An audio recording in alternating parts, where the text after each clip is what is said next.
ലഭിച്ചു കിട്ടാനുള്ള വലിയൊരു വിവാദത്താണ്. കുടുംബ ബന്ധവും സംഘടനാ ബന്ധവും എല്ലാം മുൻനിർത്തിക്കൊണ്ട് കുറിച്ചു പോവുക എന്നുള്ളത്. ആറാമത്തത് നമ്മളെല്ലാവരും ആഗ്രഹിക്കുന്ന ഒന്നാണ്, ദീർഘായുസ് ഉണ്ടാകണം.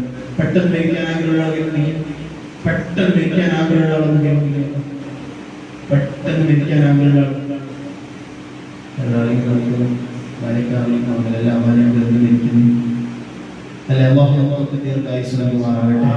പെട്ടെന്ന് മരിക്കുന്ന കാലത്താണ് നമ്മൾ ജീവിച്ചുകൊണ്ടിരിക്കുന്നത്. മക്കളെ കിടന്നിട്ട് നടിക്കുന്ന ഉറപ്പില്ല. ഇന്ന് ഈ വർഷം സഖാഫിയായ ഇനി പഠിക്കാൻ പറ്റുന്ന സമ്മേളനത്തിൽ വോട്ട് വാങ്ങാനുള്ള സഖാഫിയാണ് ബാസിഫ് സഖാഫി. പ്രിയപ്പെട്ട ഞങ്ങളെ കൂട്ടുകാരൻ ഇന്ന് മരണപ്പെട്ടുപോയി. അല്ലാഹു അദ്ദേഹത്തിന്റെ ഖബർ വലിയ സ്വർഗ്ഗമാക്കി കൊടുക്കുമാറാകട്ടെ. ബ്രെയിൻ ട്യൂമറായി ഹോസ്പിറ്റലിലുണ്ടായിരുന്നു. ആകെ വയസ്സ് 24-25 വയസ്സായിരുന്നു.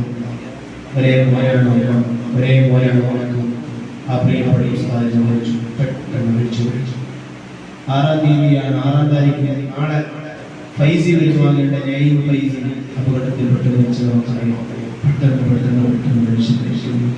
ഇരുന്നെടുത്ത് മരിക്കുന്നു, കിടന്നെടുത്ത് മരിക്കുന്നു, സംസാരിക്കുന്നു മരിക്കുന്നു, ഇരിക്കുമ്പോൾ മരിക്കുന്നു, തിന്നുമ്പോൾ മരിക്കുന്നു.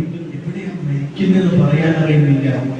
ഖിയാമത്ത് നാൾ വരാനാകുമ്പോൾ മരണം അനുകരിക്കുമെന്ന് മുഹമ്മദ് റസൂലുള്ളാഹി സ്വല്ലല്ലാഹു അലൈഹി വസല്ലം. പെട്ടെന്ന് നമുക്ക് മരിക്കേണ്ട, വേണം പെട്ടെന്ന് മരിക്കേണ്ട. എല്ലാ ആഗ്രഹങ്ങളും തീർന്നു, വിവാദിത്തുകളൊക്കെ ചെയ്ത് കുടുംബത്തിലും ഒരു വഴിയിലേക്കാക്കി. നമ്മുടെ മരണം കൊണ്ട് നമ്മുടെ മക്കളൊന്നും എത്തിമായി പോകാൻ പാടില്ല, നമ്മുടെ ഭാര്യമാരെ വിധവയായി പോകാൻ പാടില്ല. പിന്നെ നമ്മുടെ കടം വീടാനൊക്കെ നമ്മുടെ ഭാര്യ മക്കളെല്ലാം പള്ളിന്റെ മുന്നിൽ പോയിട്ട് കെഞ്ചേണ്ട അവസ്ഥ വരാൻ പാടില്ല. നമ്മുടെ മക്കളെ നാട്ടുകാർ ചെലവ് കൊടുത്തിട്ട് നോക്കേണ്ട അവസ്ഥ വരാൻ പാടില്ല.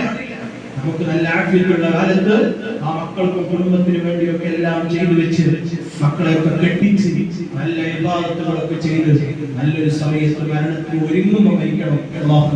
നന്നാക്കി ദീർഘായുസ് ലഭിക്കാനുള്ള മറ്റൊരു കാര്യമാണ്, ഏറ്റവും നല്ലൊരു കാര്യമാണ് നമ്മുടെ കുടുംബ ബന്ധം പുലർത്തുക, ബന്ധങ്ങൾ സൂക്ഷിക്കുക എന്നത് ദീർഘായുസ് ലഭിക്കാനുള്ള ഏറ്റവും വലിയ കാര്യമായിട്ടാണ് മഹാനായ ദാവൂദ് നബി അലൈഹിസ്സലാത്തു വസ്സലാം ഒരു വഴിയിൽ നടന്നു പോകുമ്പോൾ അപ്പുറം ഒരു മനുഷ്യൻ നടന്നു പോകുന്നു. അസ്രായീൽ അലൈഹിസ്സലാം വന്നിട്ട് പറഞ്ഞു, ദാവൂദ് നബി അയാളെ നോക്കി, അയാളെ നാളെ മരിക്കുന്നു. കുറെ വർഷം കഴിഞ്ഞിട്ടുണ്ട്, പിന്നെ അയാളെ കാണുന്നു. അപ്പൊ ദാവൂദ് നബി അസ്രായീൽ അലൈഹിസ്സലാം വിളിച്ചു, അയാൾ നാളെ മരിക്കുന്നത്, ഇപ്പോഴും അയാളെ കാണുന്നുണ്ട്.